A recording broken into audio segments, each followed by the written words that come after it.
Hello বন্ধুরা, তোমরা সকলে আমার চ্যানেল হয়তো দেখেছো। যারা যারা এখনও চ্যানেলটিকে সাবস্ক্রাইব করনি তারা সকলেই চ্যানেলটিকে সাবস্ক্রাইব করবে, সমস্ত ভিডিও লাইক করবে।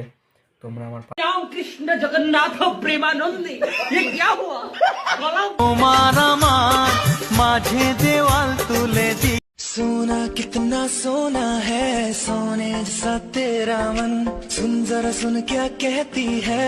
আমিও তোমাদের নিত্য নতুন সমস্ত রকমের ভিডিও তোমাদের সাথে শেয়ার করতে পারবো। তোমরা যদি ভিডিওতে লাইক না করো, চ্যানেলটিকে সাবস্ক্রাইব না করো, তাহলে আমারও তো ভিডিও করার একটা কী বলবো, ভিডিও করার আমেজ তো নষ্ট হয়ে যায় না। তোমরা সকলে চ্যানেলটিকে সাবস্ক্রাইব করো। আশা করছি সব ভিডিও তোমাদের ভালো লাগবে। ধন্যবাদ।